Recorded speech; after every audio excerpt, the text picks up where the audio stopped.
अस्सलाम वालेकुम। इमरान खान ने आज एक इंटरव्यू में कहा कि उनके ऊपर मज़ीद हमला हो सकता है। अगर हम मोहतरमा बेनज़ीर भुट्टो, अल्लाह पाक उनकी मग़फ़िरत फरमाए, उनके ऊपर होने वाले दोनों हमलों का जायज़ा लें, बल्कि एक आध ऐसा वाक़या भी था दरमियान में 18 अक्टूबर सानहा कारसाज और 27 दिसंबर वाले वाक़े के दरमियान के पेशावर में उनका जलसा था, वहाँ पर भी कोशिश हुई और वहाँ से वो बच के ज़िंदा निकलने में कामयाब हो गई, लेकिन 27 दिसंबर को उन्हीं दहशतगर्दों ने उनको शहीद कर दिया।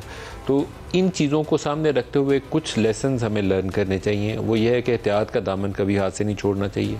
अगर ख़तरात मौजूद हैं तो उसकी पेशबंदी करनी चाहिए। हिफाजती इक़दामात, सिक्योरिटी अरेंजमेंट, उसमें पंजाब हुकूमत का भी रोल होगा, पाकिस्तान की जो फेडरल सिक्योरिटी एजेंसीज़ हैं उनका भी रोल होगा। तो एक कोऑर्डिनेटेड एफर्ट होनी चाहिए कि इमरान खान के ऊपर जो कुछ पहले एक हमला हुआ है उसका दोबारा रिपीट ना हो, और इसमें तावन की ज़्यादा ज़रूरत होती है बजाय ये कि एक दूसरे के ऊपर मड स्लिंगिंग की जाए या यलगार की जाए। तो आज उन्होंने क्या कहा, पहले उसी को सुनते हैं। दूसरा इसका हिस्सा जो है इसी इंटरव्यू के अंदर वो उनका ख्याल ये है कि ये एक प्लान मूव थी जिसका 6 हफ्ते पहले वो जिक्र कर चुके हैं। वो 6 हफ्ते पहले अपने जलसों में जिक्र तो करते हैं, लेकिन उनके पार्टी के कुछ लोगों ने ये भी कह दिया कि कल यहाँ पे ये हमला होना ही होना है। तो इस तरह के बयान देखें तो ये लगता है कि सारा कुछ उनको पता था और फिर भी हमला हो गया। तो ये कोई बात आसानी से हज़म होने वाली नहीं है, और अगर पता था तो फिर रोकने के लिए इक़दामात क्या लिए थे। सुनिए दूसरा हिस्सा क्या कहते हैं। मजहबी इंतहा पसंदी के हाथों हमने एक गवर्नर और फिर पिछले इंतखाबात के अंदर बहुत सारे उस वक्त के जो पॉलिटिशियन थे, एहसन इकबाल साहब के ऊपर फायर की गई। और उनका अगर आपको मजहबी अकीदे का, उनके ख़यालात का पता हो तो उनका लीनिंग बहुत ज़्यादा राइट की जानब है, लेकिन उस गोली मारने वाले ने उसको गोली मारते हुए बिल्कुल उसका हाथ नहीं रुका। तो हमें इन चीज़ों को सामने रखना चाहिए। इमरान खान 9 अप्रैल के बाद से, बल्कि उससे पहले मज़हब का सियासत के अंदर बहुत ज़्यादा इस्तेमाल करते हैं, उनको भी गुरेज़ करना चाहिए। और दूसरी जानब से कोई भी ऐसी कोशिश नहीं होनी चाहिए कि मज़हब को इश्ताल के लिए इस्तेमाल किया जाए ताकि किसी के ऊपर हमला हो जाए। ये सूरत हाल पाकिस्तान के मुफाद में नहीं जाती। एक तरफ ये सूरत हाल है और दूसरी तरफ पाकिस्तान में नए आर्मी चीफ़ की तैनाती है जिसमें पाकिस्तान तहरीक इंसाफ, या कहना चाहिए कि इमरान खान, उनके तहफ़्फ़ुज़ात मौजूद हैं। और वो जो बैकग्राउंड इंटरेक्शन कर रहे हैं रिपोर्टर्स के साथ या सीनियर जर्नलिस्ट के साथ, उसमें भी बार बार इसका तज़किरा कर रहे हैं।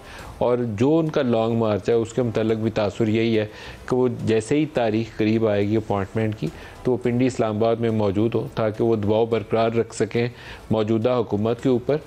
उनकी मर्ज़ी का ना आए तो कम से कम जिसके मतलब उनकी परसेप्शन ये है कि वो पाकिस्तान तहरीक इंसाफ को उनसे कुछ सख्ती या सख्त माहौल मिल सकता है, उससे वो बच जाएँ। वो मेरा बंदा नहीं तो ताड़ा बंदा भी नहीं, वो वाली सूरत हाल क्रिएट करना चाहते हैं। मुख्तलिफ बयानात हैं उनके, लेकिन एक हमने सामने रखा है ताकि कॉन्टेक्स्ट जो है क्लियर हो जाए, दिखाइएगा। आर्मी एक्ट बदल रहे हैं, सिर्फ इनका एक मकसद है कि किसी तरह हम आर्मी चीफ भी वो ले आए जो हमारे एजेंडा पे खड़ा हो, जो हमें तहफ़्फ़ुज़ दे, जो हमें बचाए। तो सारी कोशिश ये मुल्क के लिए नहीं है, ये सारा मकसद ये है कि हम किसी तरह जो हमने 30 सालों में जो चोरी की और हम किसी तरह इसको बचा लें। इनका कभी मकसद आर्मी चीफ को अपना आर्मी चीफ लाने का ये नहीं है कि वो आर्मी के इदारे को मजबूत करेगा, वो प्रोफेशनल होगा। इन्होंने आज तक मुल्क के लिए कोई फैसला नहीं किया। ये सूरत हाल है जी। आज के प्रोग्राम में जो हमारे साथ शुरका हैं साहब हैं PMLN से, लतीफ़ खोसा साहब हैं पाकिस्तान पीपल्स पार्टी से, और शेख वकास अकरम साहब हैं सीनियर पॉलिटिशियन है। सबको प्रोग्राम में खुश आमदीद कहता हूँ। आर्मी एक्ट अमेंडमेंट, लतीफ़ खोसा साहब, पहले अगर आप इसके ऊपर लीगल मैटर है थोड़ी सी रोशनी डाल दें तो आसानी हो जाएगी समझने के लिए। क्लॉज 176 एक्सटेंशन या रिटेन करना, इसके हवाले से कहा जा रहा है एक तरमीम मतवक्को है। क्या चीज़ें हैं सकती हैं? देखें, असल तो इसका मेरा नहीं ख्याल कि आर्मी एक्ट ये स्पेकुलेशन है। इदारा जो है उसके अंदर एक इनबिल्ट मैकेनिज्म है, और ये जितनी नीचे की प्रमोशंस होती हैं वो चाहे वो मेजर जनरल बनाना हो, चाहे लेफ्टिनेंट जनरल, 2 स्टार 3 स्टार, ये या उनकी पोस्टिंग्स जो हैं, उनकी जो असाइनमेंट्स हैं, वो आर्मी चीफ डिटर्मिन करता है। अब ये जो बकौल इनके अमेंडमेंट्स की बातें कर रहे हैं कि जी ये जो पावर्स हैं, ये अख्तियारात जो हैं, बजाय आर्मी चीफ के ये वज़ीर आज़म के नीचे आ जाएं, तो मैं नहीं समझता कि ये किसी तरीके से भी इदारे के लिए भी बेहतर होगा। और हमारा बाकी हमने देखा है कि जहाँ भी हमने जो है एग्जीक्यूटिव पोस्टिंग्स में डोमेन में दिया है, अब चीफ जस्टिस अगर आप अदलिया की देखें तो अदलिया की जो है ख़ुद ही वो करते हैं, अपने पेयर्स जो है उनके डिटर्मिन करते हैं, इसलिए कि वो उनकी कारकर्दगी उनकी जो है तमाम चीज़ों से बेहतर तौर पर जो है वो आगे ही रखते हैं। और इसी तरह आर्मी में भी प्रोफेशनलिज्म पर अगर उनकी जो है तैनातियाँ हैं या उनकी जो है प्रमोशंस हैं तो वो आर्मी चीफ आर्मी के अंदर खुद उनकी मैकेनिज्म जो है वो मैं समझता हूँ बेहतर है।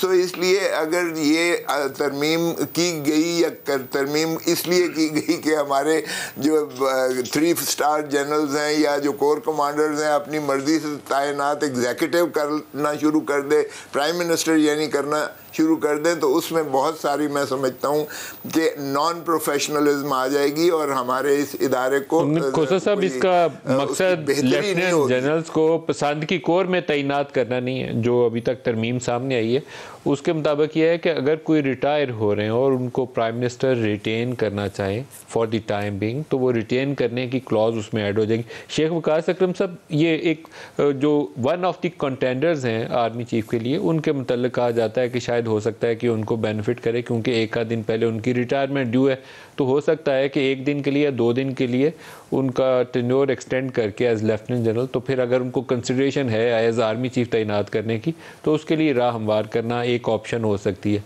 आप बताएंगे, इसके ऊपर राय देंगे? कोई ऐसी ऑप्शन अंडर कंसिडरेशन तो हैं, वो समरी के तफसीलात कुछ सामने आ गई हैं, तो इसका असर क्या होगा, कुछ उसके ऊपर रोशनी डाल दें।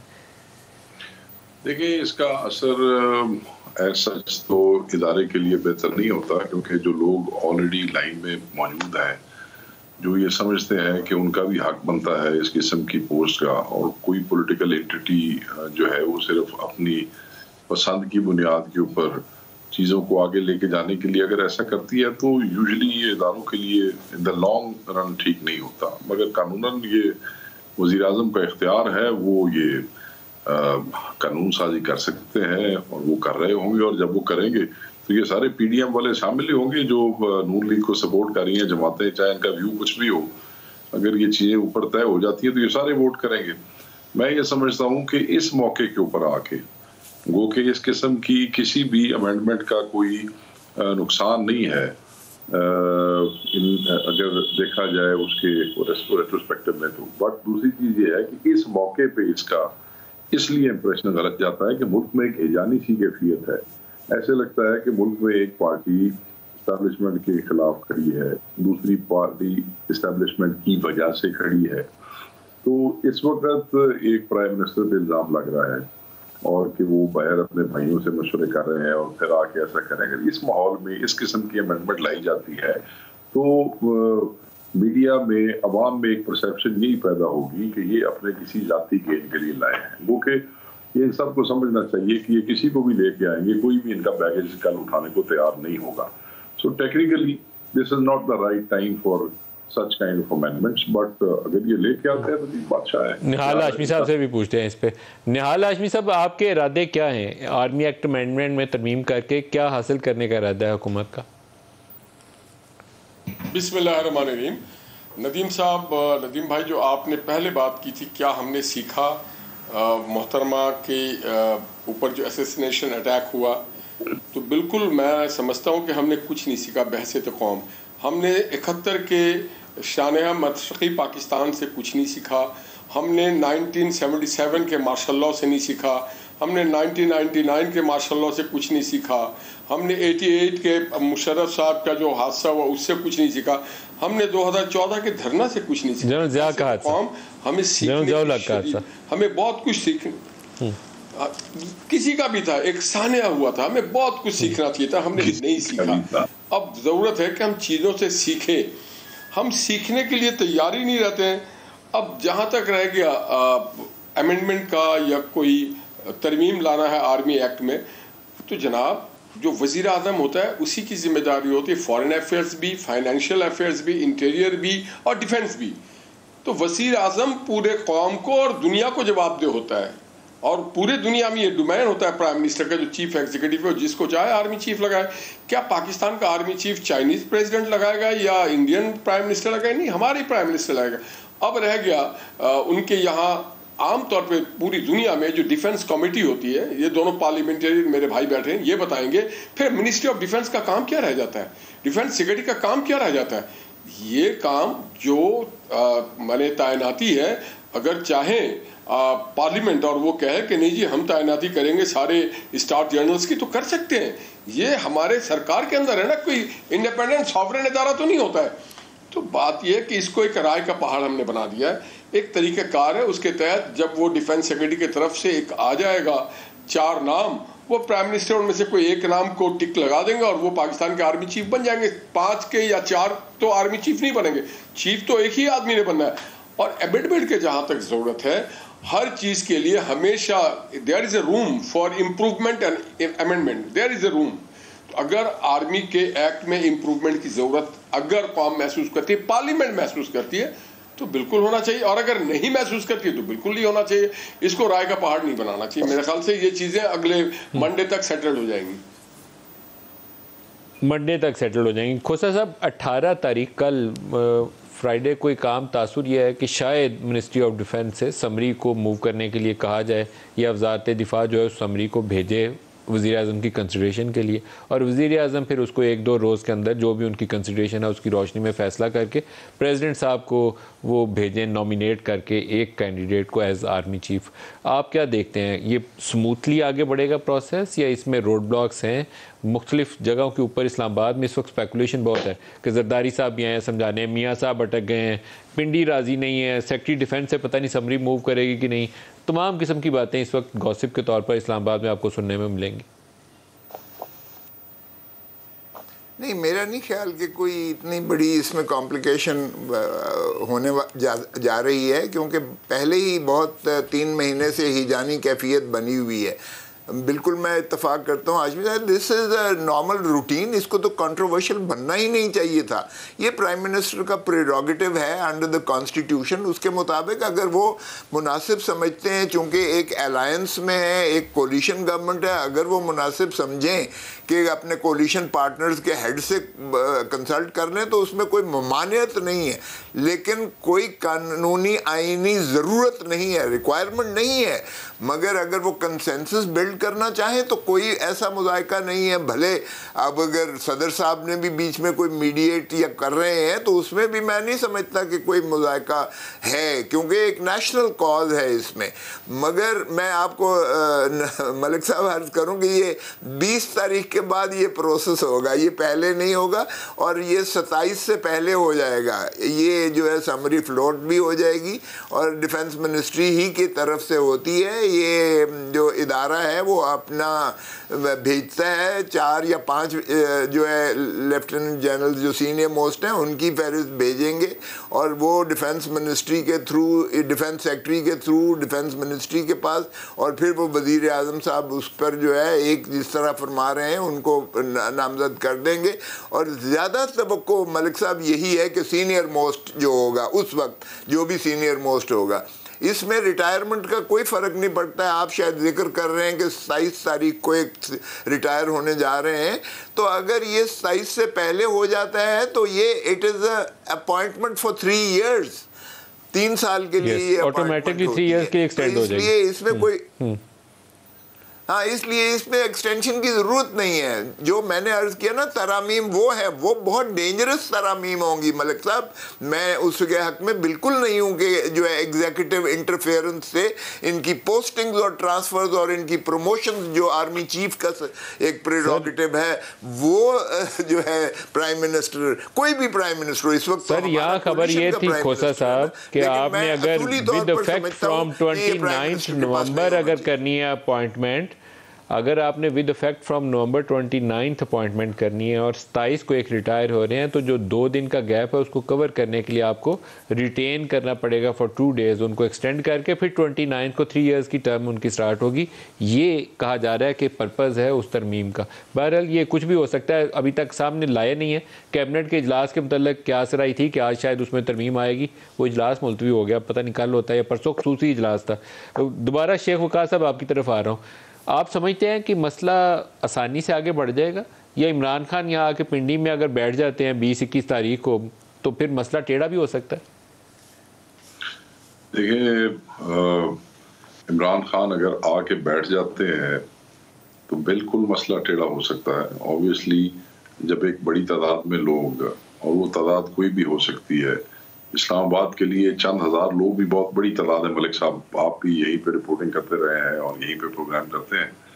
इस्लामाबाद जैसे शहर को चोक करने के लिए या उसके रास्ते बंद करने के लिए बहुत आपको लाखों करोड़ों लोगों की जरूरत नहीं है। चंद हजार लोग भी आ जाएं और वो अच्छी तरीके से मैनेज हो जाए, वो एहतजाज, वो प्रोटेस्ट, तो इस्लामाबाद को बंद करना आसान तरीन काम है। अगर ऐसा हो जाता है तो बिल्कुल मसाइल पैदा होंगे।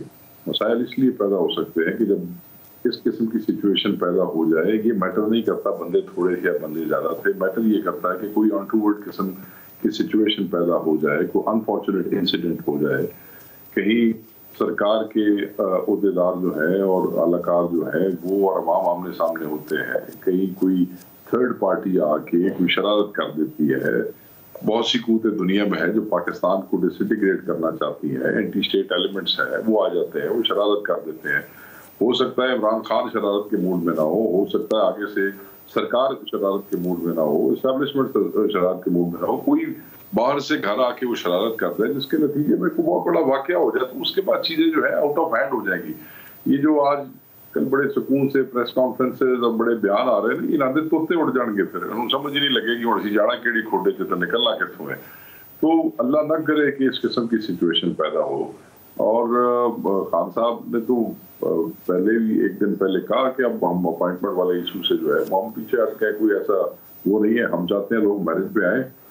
तो अगर एक बड़ी पार्टी जो सड़कों पे है और धरने और लॉन्ग मार्च की आपको धमकी दे रही है, वो अपने उस स्टांस से जो है उसमें कुछ थोड़ी सी क्या लचक तो मैं नहीं कहूँगा, मैं ये कहूँगा कि उसको प्रेजेंट करने में थोड़ी सी नरमी से काम ले रही है, तो उसका फायदा उठाना चाहिए सरकार को भी और एस्टैब्लिशमेंट को। सर नरमी नहीं होगी, ये मेरे ख्याल में आप उनको थोड़ा सा मिसजज कर रहे हैं इमरान खान को। अगर वो आप सोच रहे हैं कि नरमी, वो दोनों ऑप्शंस लेकर चल रहे हैं और अपने उस पॉइंट पे स्टिक कर रहे हैं। आज भी उन्होंने उसको दोहराया, तो उससे अभी पीछे मेरी आप बात नहीं कर रहे। मैंने आपको कहा कि उन्होंने आज जो बात की है उसमें और 2 दिन पहले वाली बात में फर्क है थोड़ा। आज तो उन्होंने इस अमेंडमेंट के हवाले से कहा ना, जिसमें उन्होंने कहा कि जी ये इसलिए करना चाहते हैं।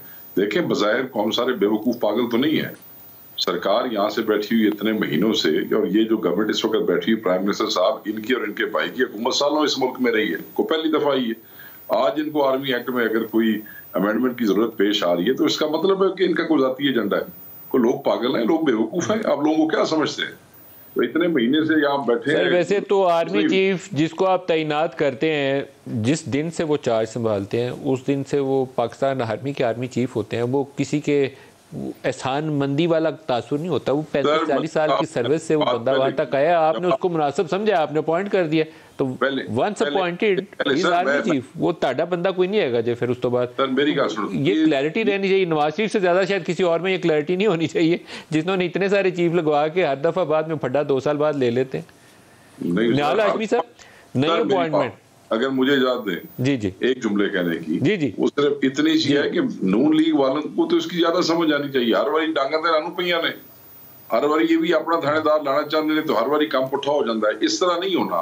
अब भी आर्मी चीफ के लिए कोई अमेंडमेंट कर लें, ये कुछ कर लें, जो भी आर्मी चीफ आएगा, चाहे इनकी पसंद से आए या आउटगोइंग आर्मी चीफ की पसंद से आए, जैसे भी आए, वो पाकिस्तान आर्मी का चीफ होगा। जैसे आपने कहा है, वो किसी पार्टी का बैगेज, ना इमरान खान का और ना वो नवाज शरीफ का, वो किसी का बैगेज नहीं उठाएगा।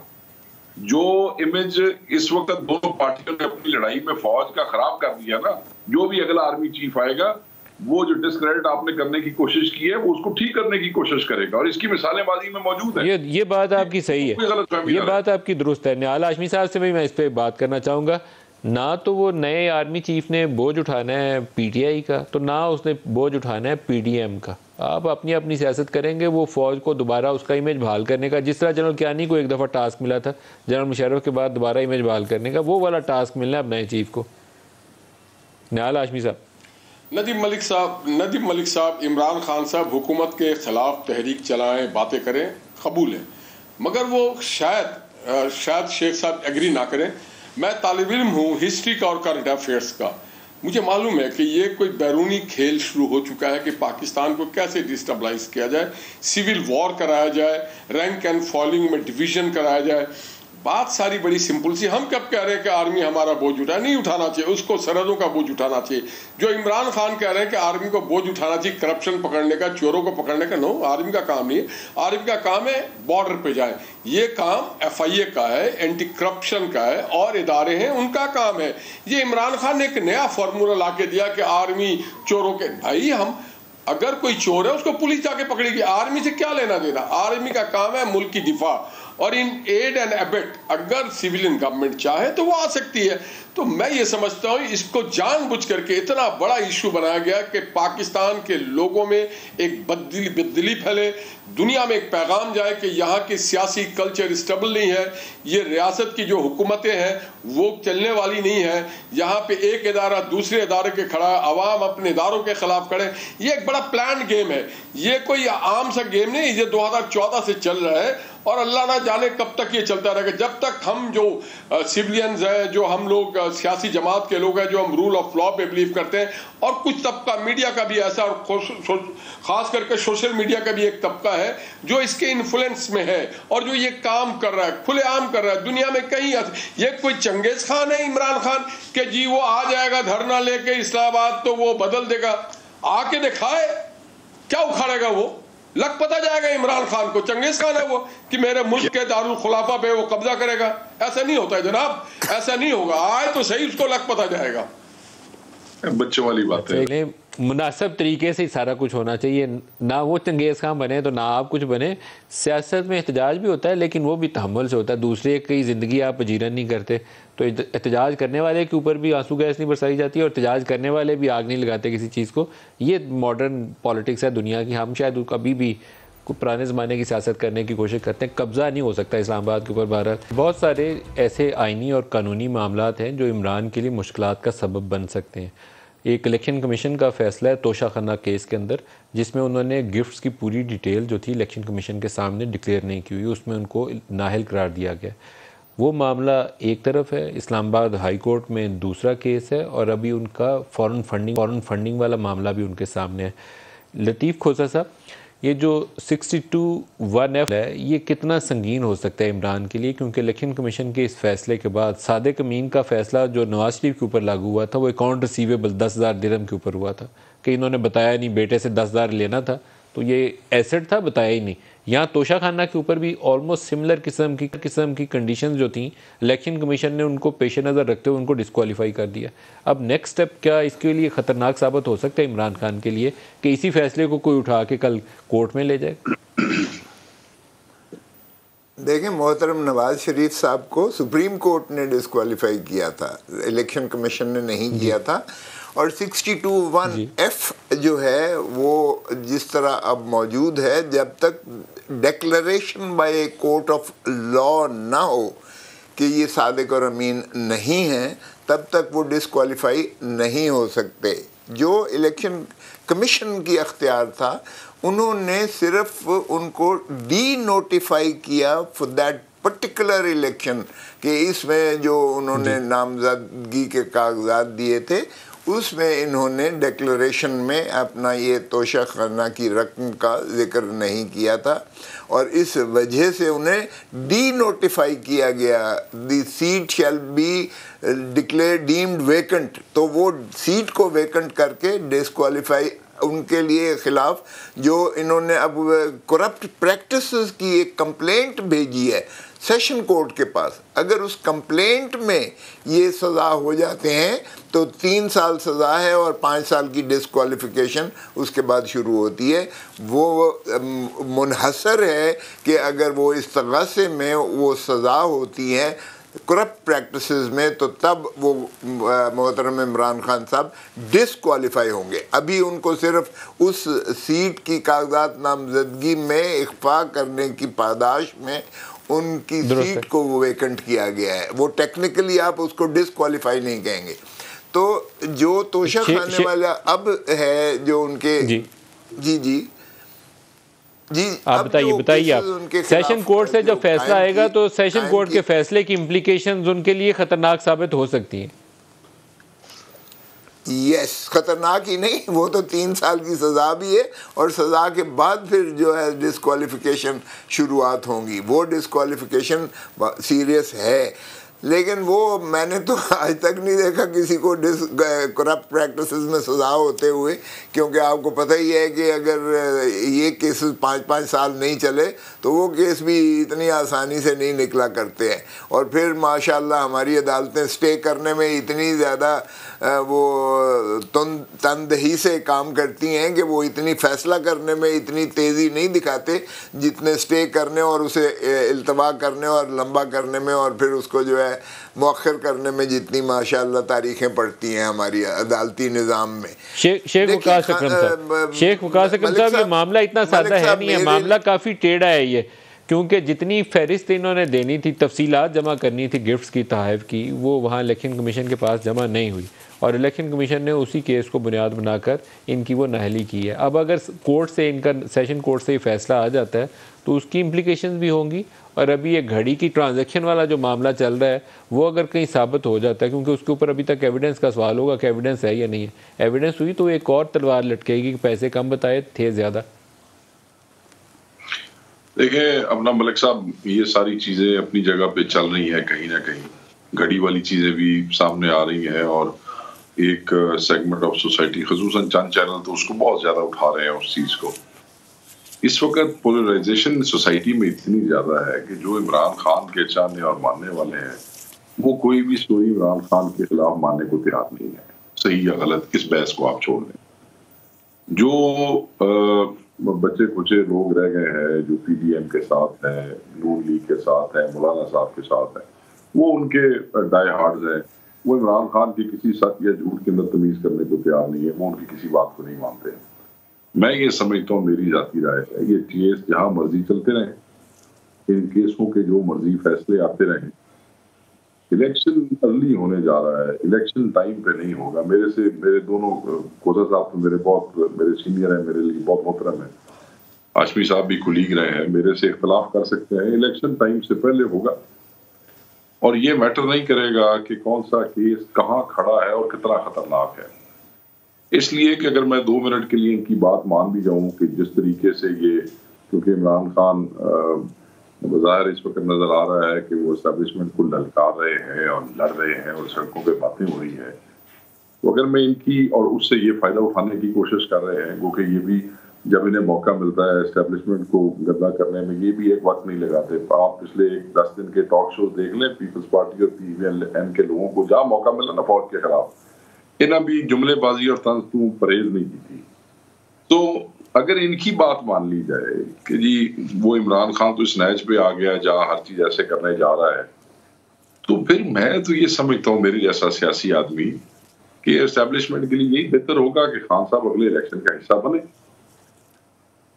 डिस्क्वालिफिकेशन इलेक्शन की पॉसिबिलिटी बनेगी after appointment of army chief, लेकिन उसके लिए आपको कुछ चीजें पहले करनी, प्री रेक्विजिट्स हैं, नया इलेक्शन कमीशन की तश्कील है, उसके लिए इमरान खान और पीडीएम को इंटरेक्ट करना पड़ेगा बैक चैनल से या पार्लिमान में वापस जाकर, फिर आप इलेक्शन पे जाएंगे, जो मई फर्स्ट वीक से पहले हो नहीं सकते। First week of May is a possibility. जो बैक चैनल है मलिक साहब, ये सारे बड़े हजरत हैं, ये सिर्फ तानू मैनू पागल बनाई बैठे ने, सारे बैक चैनल ते किते ना किते राब्ते च मौजूद ने। इसलिए हर कोई एक दूसरे और तीसरे के साथ इस वक्त राब्ते में है, क्योंकि हर कोई ना कोई रास्ता चाह रहा है। अब तकलीफ इनको ये है कि इलेक्शन एक ऐसा रास्ता है जिसमें इन हालात में हो तो इमरान खान इनको पैर नहीं लगने देता इनके कहीं भी। ये हकीकत है, मेरे से ना एग्री करें, मैं तो एक आज़ाद हैसियत में ये बात कर रहा हूँ, मैं ना पीटीआई का हूँ ना नून लीग का हूँ। जो मैं देख रहा हूँ, मैंने जो पंजाब में तमाशा देखा है और उसके बाद जो मैंने इस वक्त 8-9 सीटों में से खान साहब को कई हल्कों में खान साहब गए ही नहीं, और वहाँ आप देख ले अगर अभी भी किसी को शक है खान साहब की पॉपुलैरिटी में तो वो जाने और उसका दिमाग जाने। हम तो निहाल हाशमी साहब से पूछते हैं। निहाल साहब आप बताइए, आपको इंतखाबात नजर आते हैं फर्स्ट वीक ऑफ मे या सम टाइम आफ्टर दैट? नहीं, देखिए मैं शेख साहब से मेरे भाई हैं, उनके साथ मैं बहुत सारी चीज़ से एग्री करता हूँ। देखिए नवाज शरीफ साहब के साथ भी जो किया गया वो ज्यादती थी, वो प्राप्त नहीं किया गया था। उनको कोई ट्रायल कोर्ट ने बाय दैट टाइम कोई सजा नहीं दी थी, मगर बेटे से तनख्वाह ली, नाहल कर दिया। किसी को नाहल नहीं करने का इख्तियार है, ये इख्तियार अवाम को है। अवाम जिसको वोट ना दे वो नाहल हो जाता है, ऑटोमेटिकली वो हार जाता है। तो मैं ये समझता हूँ हमने जो सियासी लोग हैं, जो जमहूरी लोग हैं, हमने बहुत सारी चीज़ें अपने दे दिया, हमने जगह पैसेज दे दिया, तो कोर्ट आ गई इसके अंदर, जुडिशरी आ गई, उसने अपने पावर को एक्सरसाइज करने की कोशिश की। इसी तरह हमने बहुत सारी स्पेस दिया आर्मी को, वो भी आ गई, उन्होंने भी आकर के अपने पावर एक्सरसाइज करने की कोशिश की। मगर अगर आप सब अपने रास्ते पे आना चाहते हैं और सब समझते हैं कि उनको डोमेन में रख के काम करना है और जो कॉन्स्टिट्यूशन कहता है कॉन्स्टिट्यूशनली वर्कआउट करना है, तो मैं ये समझता हूँ कि कॉन्स्टिट्यूशन ये कहता है कि एक टर्म पूरी कर लें, एक टर्म पूरी करें, वरना ये रिवायत बन जाएगी इस मुल्क में कि कोई भी खड़ा होकर कहेगा कल इलेक्शन करा दो, कोई भी खड़ा होकर इस्लामाबाद में कब्जे की बात करेगा, कोई भी किसी के अपॉइंटमेंट को नहीं मानेगा। इससे सियासी इस्तेहकाम नहीं होगा। आपको पता है हमारे मुल्क में आज इतने सारे इश्यूज हैं, क्या थाने में FIR दर्ज हो रही है, क्या सस्ताई आ चुकी है, क्या समाजी इंसाफ मिल रहा है, क्या सिंध में जो सैलाब में लोग डूब गए उनके मकान दोबारा हम तामीर कर रहे हैं, क्या जो पोर्ट पे कंटेनर खड़े SRO की वजह से वो क्लियर हो गए? नहीं, बहुत सारे इश्यूज हैं। हम उन इश्यूज को एक तरफ करके पाकिस्तान के सबसे बड़े इशू को हम बना लेते हैं, इलेक्शन होगा नहीं होगा, कब होगा, ये इशू क्यों है? जो रियासतें नजीब भाई, जो रियासतें अपने लोगों की और एज ए होल तरक्की करना चाहती हैं, वो समाजी, इक़्तिसादी और अपने इंसाफ के निज़ाम को बेहतर करती हैं। मगर हमारी यह बदकिस्मती है। खोसर साहब, इंतखाबात और आर्मी चीफ की तैनाती काफ़ी अहम इशूज़ हैं, नज़रअंदाज नहीं किया जा सकता। पाकिस्तानी आप हिस्ट्री के तनाजुर में रखें तो आर्मी चीफ की तैनाती के इर्द गिर्द आपको हालात पाकिस्तानी सियासत के उस तरह के लगते नहीं है, बदल जाता है, कुछ और हो जाता है। अभी भी हम उसी फेज़ से गुजर रहे हैं, इससे गुजरेंगे तो शायद इलेक्शन की बात होगी, उससे पहले नहीं हो सकेगी। देखिए मलिक साहब, मैं समझता हूँ कि ये बड़ी बदकिस्मती है हमारी कि हम बिल्कुल नज़रअंदाज किए हुए हैं कि हमारा मुल्क जो है वो तबाही के दहाने पे पहुँच चुका है। और रोज़ बरोज़ जो जितनी तनज़्ज़ुली हो रही है, जितनी महंगाई हो रही है, जितनी बेरोज़गारी हो रही है, जितनी यहाँ अफरात ज़र के ज़रिए जितना सर्कुलर डेट आपका बढ़ रहा है, जो आपकी मुआशी हालत है, और आधा पाकिस्तान को आपने रिहेबिलिटेट करना है। जो पानी के जो बेचारे अभी तक सिंध में जो है सड़कों पर पड़े हुए हैं, जिनके पास छत नहीं है, घर नहीं है, सर्दी में बिलक रहे हैं, बच्चे बीमार होकर मर रहे हैं। हमारे इश्यूज देखिए बहुत ज़्यादा हैं। मैं तो समझता हूँ कि हम मुझे नहीं समझ आती है कि हम अपने ईगो कंटेनर से क्यों नहीं उतर रहे हैं। देखें, दोनों को जब तक आप मिलकर बैठेंगे नहीं, मफाहमत की बातचीत नहीं करेंगे, आप इन मसाइल का हल नहीं ले जा सकते हैं। ये बाहर से कोई नहीं आएगा आपको डिक्टेशन आके देगा। हम फंसे हुए हैं आर्मी चीफ की तैनाती, अरे बाबा ये रूटीन का काम है, इसमें तो हमें पढ़ना ही नहीं चाहिए था। It should have gone unnoticed. और दुनिया में ऐसे ही होता है, एक आर्मी चीफ रिटायर होता है, दूसरा उसकी जगह पर आ जाता है। यहाँ तो रियासत ही जो है वो सारी की सारी तातुल का शिकार है।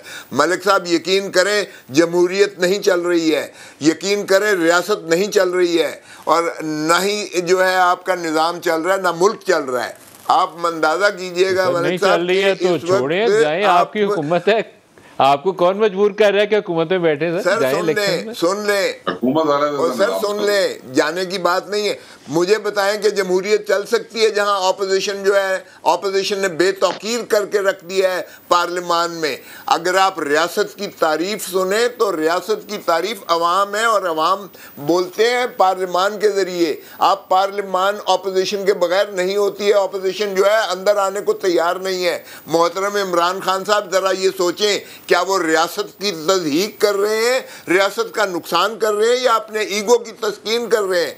अरे भाई, अगर आप इलेक्शन भी चाहते हैं तो आप इलेक्शन कमीशन आपको कबूल नहीं है। आप कहते हैं ये इस इलेक्शन कमिश्नर का मुझे तो ये वगैरह वगैरह जो कुछ आप जबान, तो फिर आप इलेक्शन किसके तहत करेंगे? और इलेक्शन कमीशन इस तरह से तो नहीं होता। आप कहते हैं 1 करोड़ जो है फॉरेन जो हमारा एक्सपैट्रिएट पाकिस्तानी है उसको राइट ऑफ वोट हो, तो वो इलेक्टोरल रिफॉर्म्स आप क्या सड़कों पर करेंगे या धरनों में करेंगे या जलसे जुलूसों से करेंगे? अच्छा, बिल्कुल एंड पे आगे शेख वकार साहब जल्दी से आपसे भी जवाब लें हल के लिए। सर, पहला स्टेप तो आर्मी चीफ ही है, आपको उससे गुजरेंगे तो इलेक्शन डिस्कस होगा, उससे पहले नहीं आप डिस्कस कर सकते। देखिए मलिक साहब, मैं तो ये समझता हूँ कि अभी निहाल हाशमी साहब ने भी कहा बड़े एहतराम के साथ कि फलाना इशू है, फलाना इशू है, फलाना इशू। वो ये इशू क्यों है? ये 35 साल तो आप लोगों की हुकूमतें रही हैं, या पीपल्स पार्टी की हुकूमत रही है। क्यों है इशू?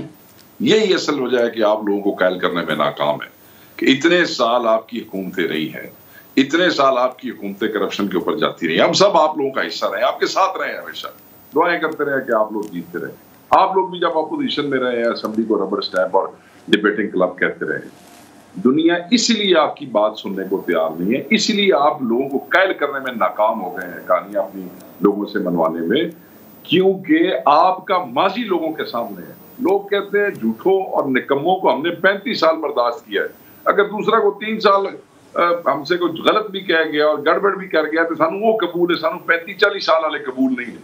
अपना नैरेटिव दुरुस्त करें, नैरेटिव के मुकाबले पे नैरेटिव लेके आए।